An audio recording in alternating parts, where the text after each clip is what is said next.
Nosotros rápidamente presentamos a nuestros invitados que están calladitos, acá sentados.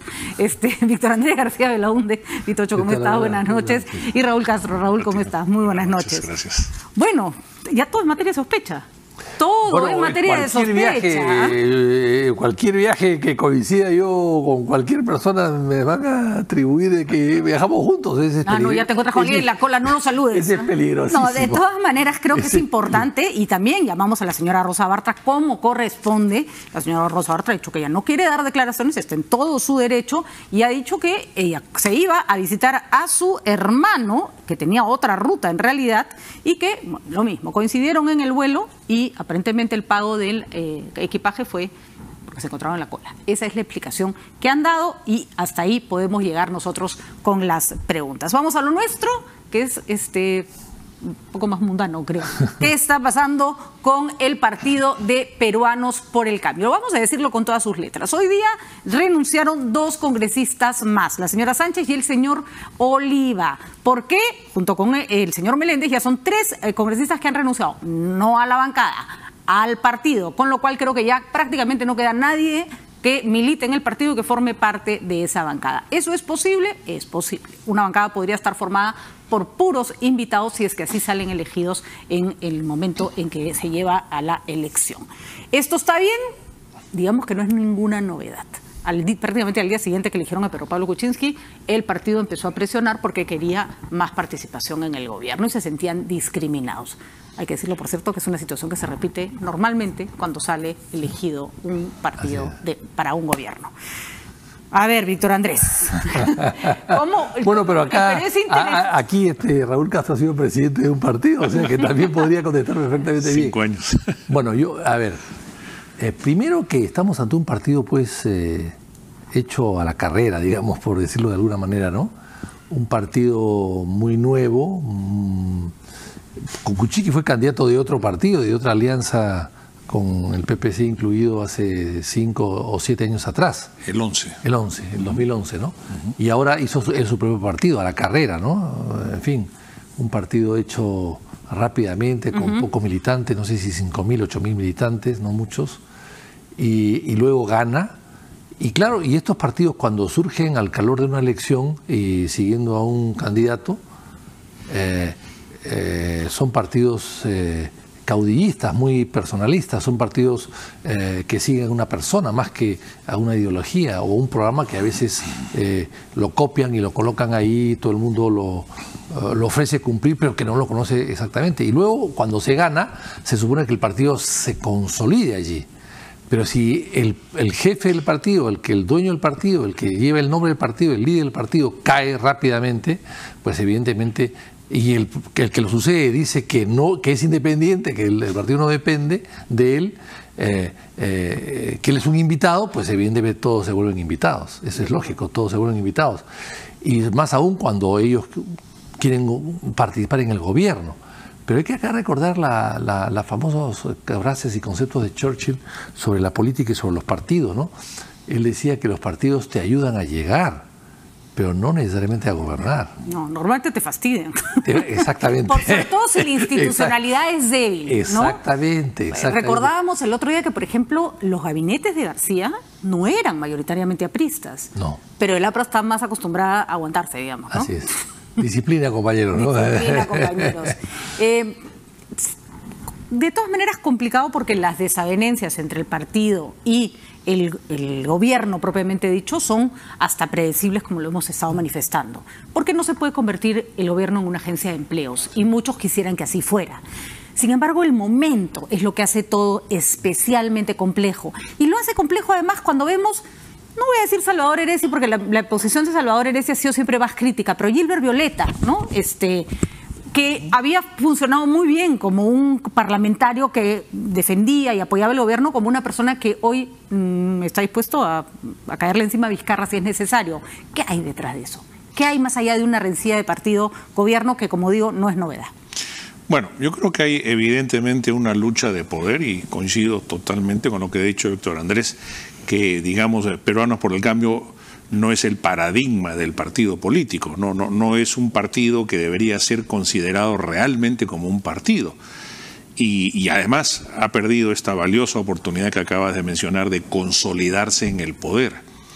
Y esto se ha debido a que en el proceso de formación, recordemos al inicio, Pedro Pablo caminaba solo, hasta que empezó a caminar con Carlos Bruce, ¿no? Y entonces empezaron a asomar una serie de figuras independientes, mientras que había un grupo de gente que sí tenía alguna experiencia partidaria, como Salvador Heredia, que seguían recolectando firmas.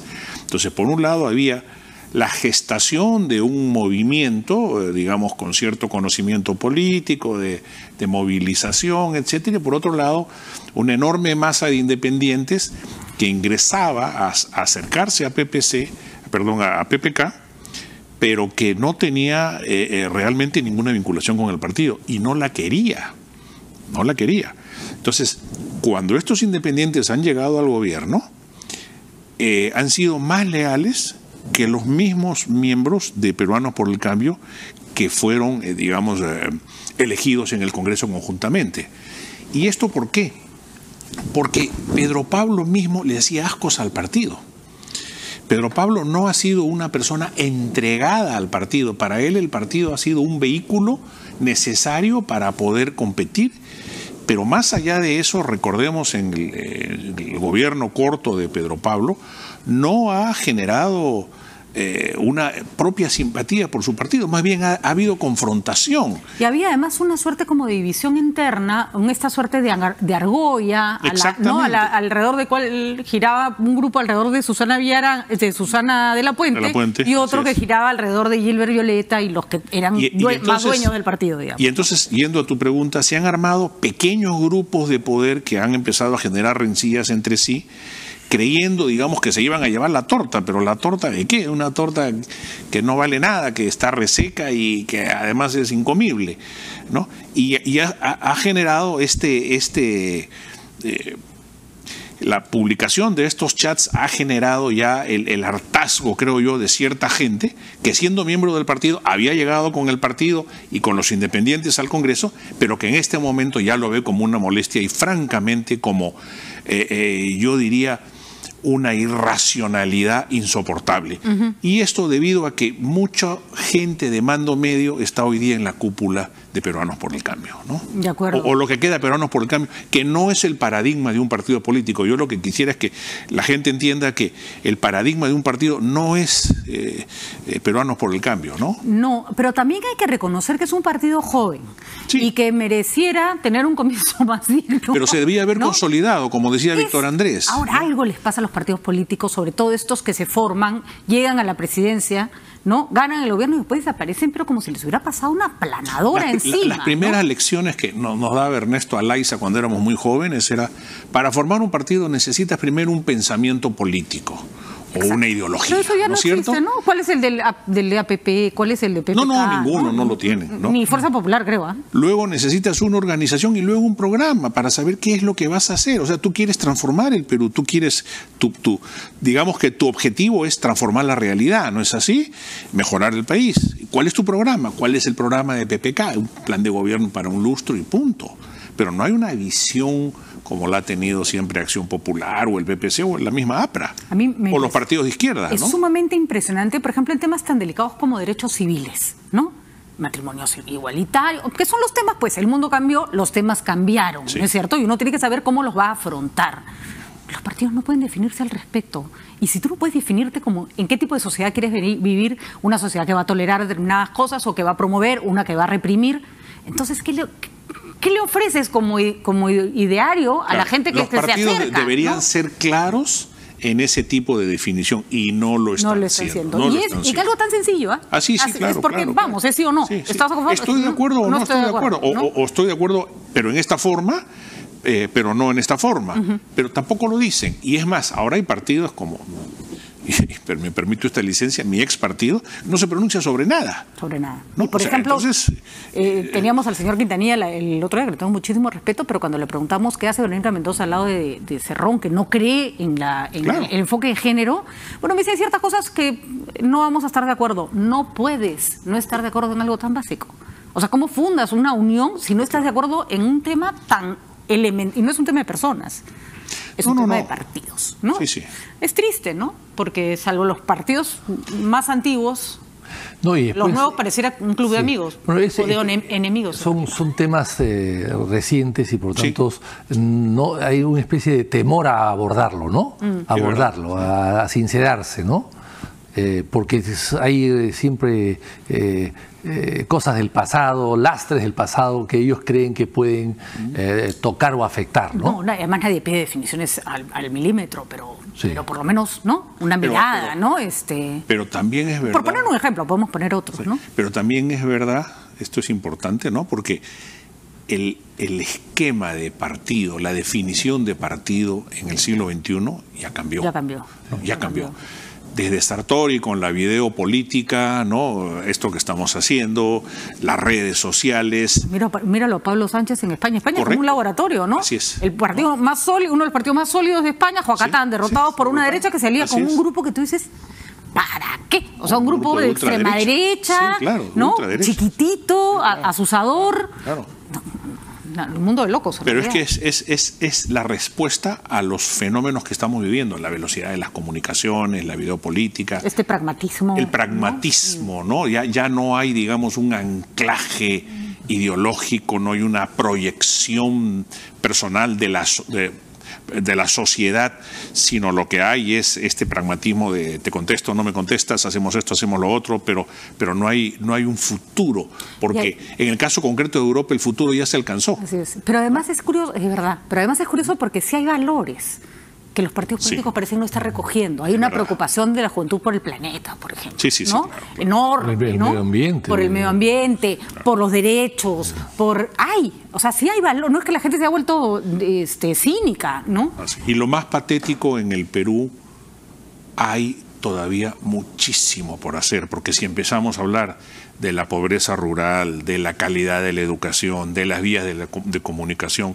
del olvido y el abandono en la que viven 6 o 7 millones de campesinos en el Perú, la cosa es dramática. Ahí sí me interesaría su opinión concreta, porque entonces, ¿qué tiene Vizcarra? Vizcarra no tiene partido.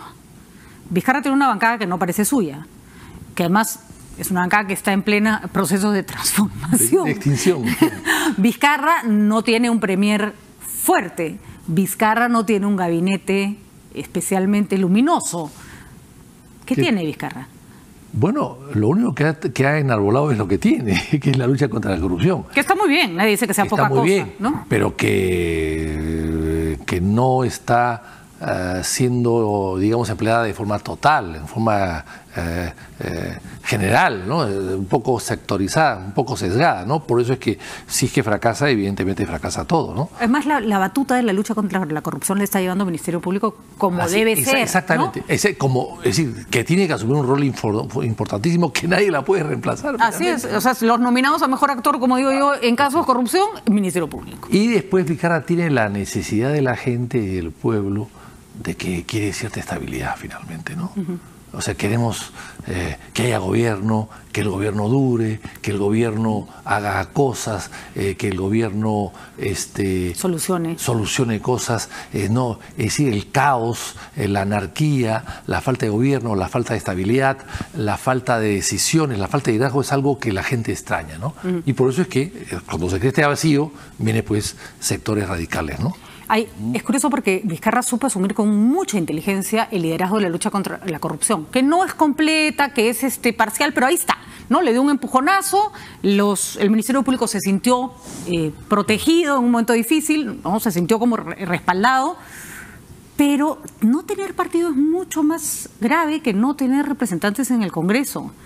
Bases sociales, por ejemplo. ¿Quién va a negociar con esos transportistas que están parando todo el país? O sea, antes la carretera que no ha cortado un huaico la ha cortado un transportista.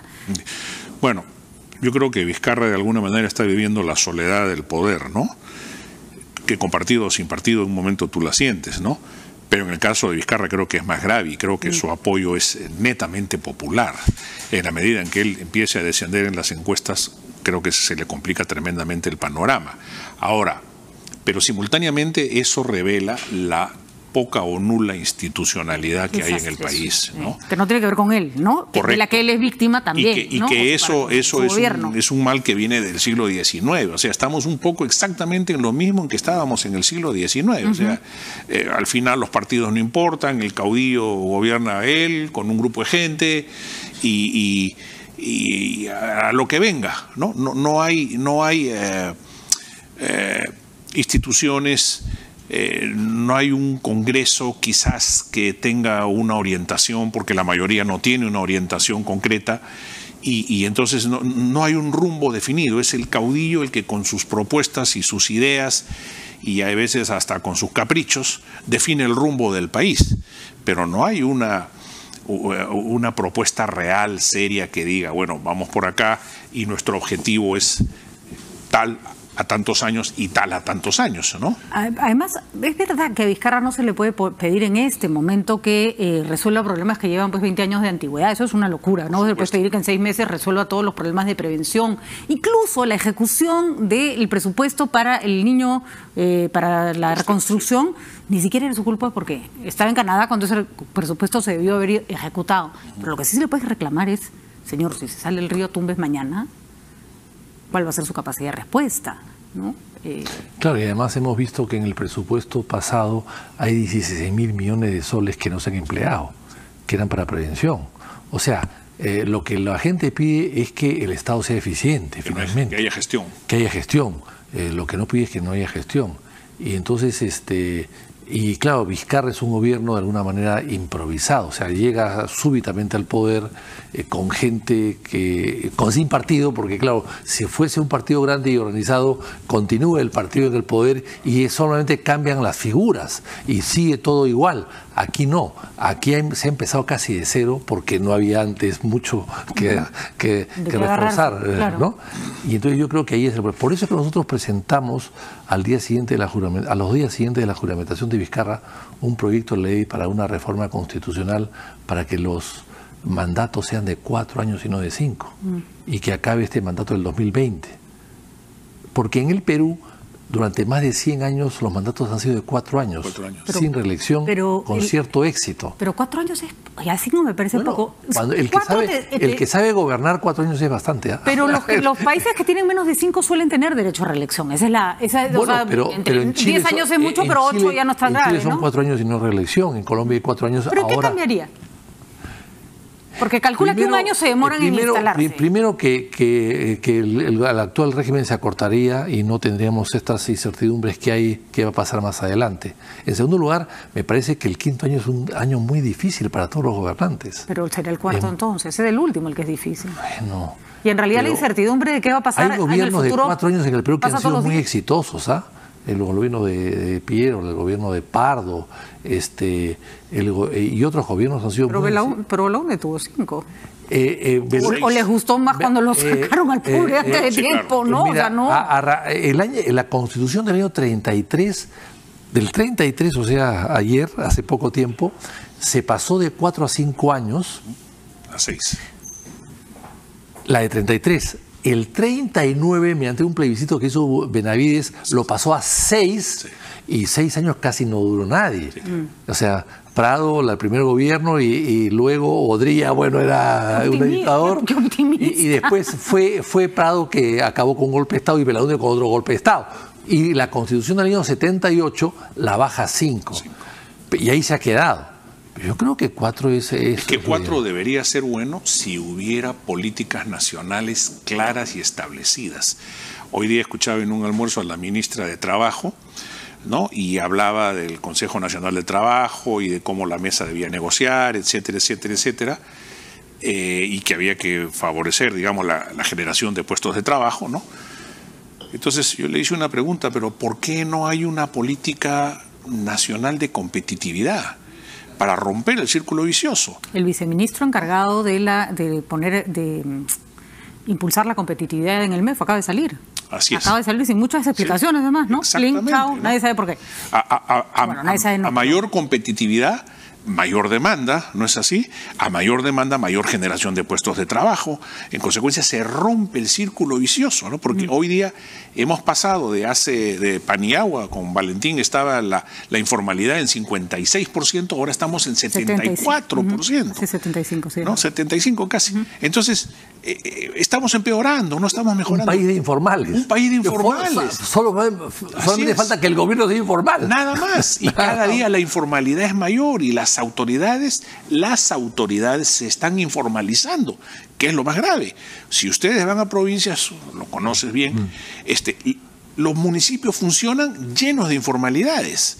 Entonces, no estamos haciendo políticas de Estado definidas. No, por ejemplo, viene un gobierno y la cambia. Se incluyó que uno pudiera descontar del pago de impuestos la hipoteca que uno estaba pagando en el banco, con lo cual de esa manera uno fomenta la bancarización. Claro, ya. Como resultó que se estaba descontando demasiado, Juacatán quitaron el beneficio. Entonces, o sea, justamente cuando estaba funcionando era, perdón, es demasiado bueno para ti. ¿No?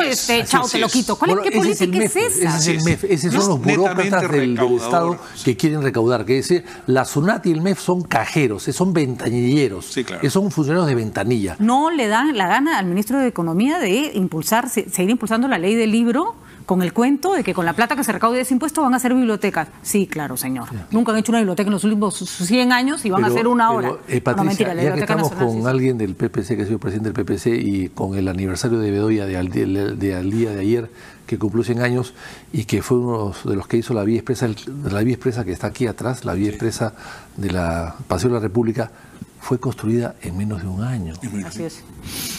Claro. Y sin sobrecostos. Sí. Y sin sobrecostos. Y no se ha deteriorado. Y hasta ahora está ahí. Así es, no hay un hueco. No hay un solo hueco. 50 años. Así es. No había Odebrecht.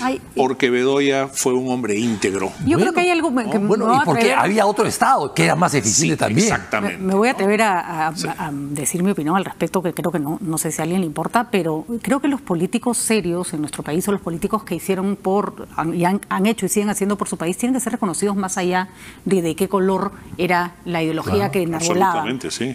Yo particularmente pienso que Javier Díaz Canseco fue un hombre muy, muy importante para nuestro país, al que mucha gente le ha mezquineado eso. Pero el señor Marco Arana ayer criticó al señor Bedoya por decir, ahí estaba sentado al lado de su hijo, al cual le dijo alguna vez que había cometido pecadillos. Primero, el que cometió ilícitos es el hijo de Bedoya, que ya murió. Ya falleció. Ya murió, efectivamente. Así que al cual el señor Bedoya tuvo que enterrar a los 97 años. Y después también puso un tuit muy desagradable con respecto a la muerte de Juan Inchaustegui, que era otro gran político. Santos fue el que puso.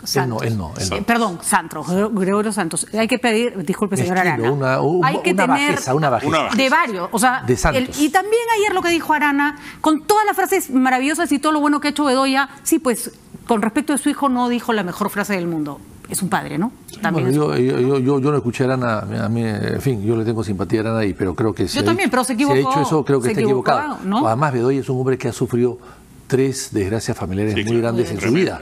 Enterrar a su hija joven, que murió en un accidente de aviación, aquí a las afueras de Lima, el avión se estrelló. En Cusco, viniendo de Cusco, pero viniendo de Cusco, pero aterrizó en Lanza, pero se estrelló en un cerro por acá, por Villa El Salvador, que estaba todo desierto en esa época. Venía el Cusco el vuelo, pero fue cerca a Lima. La muerte de su hijo y de su esposa. Entonces, no es pues para criticar a nadie. No, y además nadie ha dicho que los buenos políticos son perfectos. No existe nadie perfecto. El día que encontremos a alguien perfecto, duden que probablemente las imperfecciones las tenga escondidas y sean horrendas. Lo que necesitamos es gente a la que la política le importe en serio. Y creo que la muerte de Juan Inchaustegui y los 100 años de Bedoya nos han recordado que hay políticos buenos. Juan también fue un hombre ejemplar. Yo creo que Juan Inchaustegui fue otro talento desperdiciado. Total. Porque además fue el creador de este centro de innovación tecnológica que funciona a las mil maravillas, ¿no? Creo que fue un talento que se desperdició primero en la Municipalidad de Lima, cuando no fue elegido el año 89. El Hermanón le ganó. ¿No? Las canchitas, ¿no? Sí.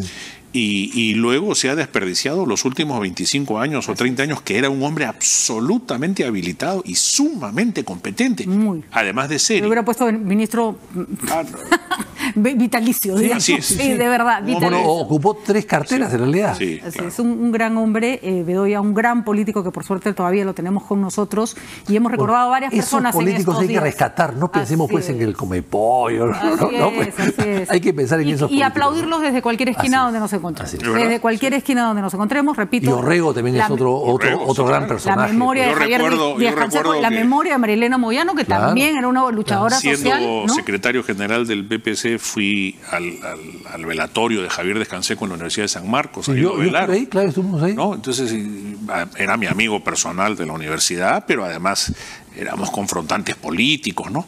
Pero todo el mundo me decía, ¿qué haces tú acá? Bueno, he venido a saludar a mi amigo. Rendirle respetos porque- a una persona que supo ser Porque un político importante. eso se ha perdido en el Perú, porque la política también se ha informalizado. Y se ha Y yo banalizado. fui llamado por su familia y su partido para hablar en nombre de mi partido en los velorios de Javier Descanseco, así que Bueno, fue un honor señores. para mí hacerlo. Me ha gustado este parte del programa porque creo que el reconocimiento a Bedoya era importante y el reconocimiento a Inchauste, que también se fue, no le habíamos dedicado unas palabras, y a los cantidad de políticos importantes que ha habido en nuestro país que siempre hay que recordar como modelos. Muchísimas gracias. Muchísimas gracias. Vamos rápidamente a una pausa. Les agradezco a mis invitados esta interesante conversación y venimos con el hombre del tiempo, Abraham Levy, a quien le voy a preguntar por qué hace tanto calor.